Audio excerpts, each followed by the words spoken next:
In this New World guide, I'm going to show you my dungeon build where I'm using the spear and hatchet, and I put out quite a lot of damage, and I want to show you everything that I'm running on the setup. Now, I've pretty much been using spear and hatchet since New World came out on my dungeon runs. Now, we're going to look into this because this setup really depends on what type of dungeon you're doing. Like, for example, Mutations 3 is a lot harder than 2 and 1, obviously. And then if you're not doing a mutation, it's also going to have different stats as well. So we'll go over everything in this video. I do apologize, I haven't been posting much lately. To be honest with you, I've just been playing other games. So let's jump into this. The first thing is we're going to be going over the gear. Now the gear is not optimized, it's not best in slot, but it is working very well for me, and most of the stuff I just got from drops. So first of all, this is the headpiece that I am running. I do have an extra stack of refreshing, which is a bit of a waste, but that's okay.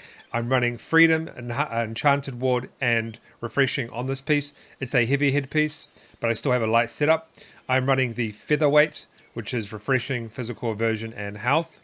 I'm running Enchanted Ward, Invigorated, and slash conditioning on the gloves. I'm running Enchanted Ward, Shirking Energy, and Strike Conditioning.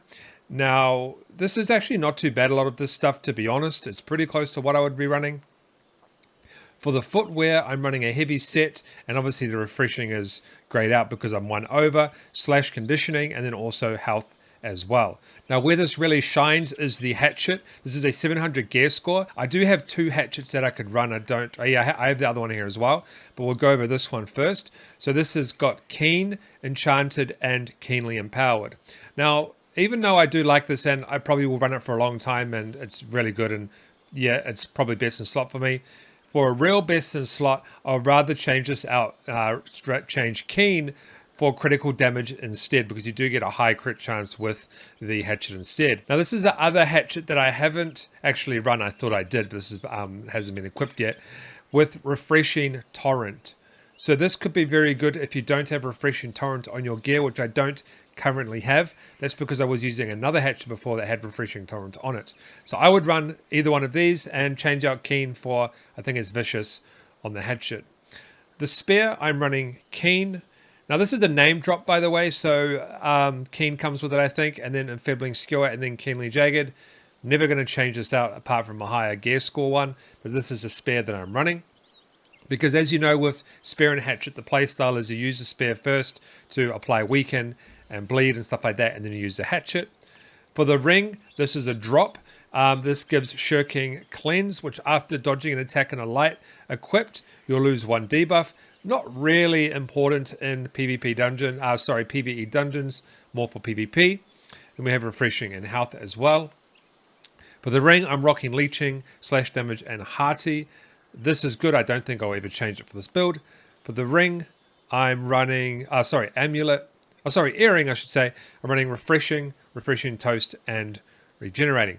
So that's the gear that I'm running, and it's working extremely well for me. I'm not really going to change much on this. For M3, I'm probably obviously going to have to change stuff to give gear score 700, but I'm not going to change a lot with this build. Next, let's get into the attributes, and there's a few ways you can do this. I'll go over them.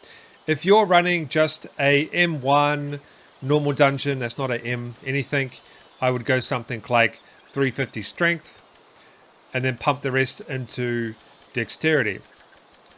Now, what I would also recommend is getting lower constitution. I just have constitution on my gear.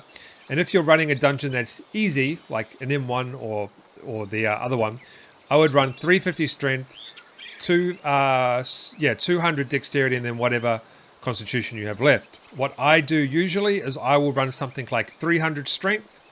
I will then run 150 dexterity. This is for like your M2s and higher. And then I'll put the rest into constitution, because I get minus 10 critical damage. I still get the duration over time effects, and then I get my base damage while below 90% health. The 7% base damage while below 90% health is not as important in dungeons, because most of the time you're going to be full health if you have a good healer. Not all the time, but most of the time. So that's another one you could potentially run, and just put the 4 points into whatever you want. Another one you could run, and you're probably going to be running this in M3s. It's going to be something like 250 strength. I can't do that right now, but 250 strength. And then if you can, try and get your... Oh, we can't because of stupid magnify. Okay, but another one I will explain is, if you can, 200 strength, 150 dex, and then get your constitution to 200 because you get increased physical and elemental armor. Now this is important for M3s. M3s are very hard, depending on the group that you're with. If you're with a random group, it's very hard. So I would recommend doing something like, I don't think I can do it here because of Magnify. Magnify is so stupid. But yeah, even something like that, something like this, and then something like, let's see if we can get, no, we can't do it. It's so dumb. Magnify is so dumb. Okay, something like that, right? So it gives a little bit more HP. You could probably run M3s with this. Weapon Mastery. You can just pause the screen and have a look. This is what I'm running for the Hatchet. And then for the Spear. Where's the Spear? Oh, am I blind? There's the Spear right there. That is what I'm running for the Spear. Right, guys, this is the high damage build that I'm using for dungeons right now. It's very good. I love it, and it works extremely well. I love the abilities. I love everything about this particular build. So if you're running Hatchet and Spear, give this a crack in the dungeons. I'll see you guys in the next video.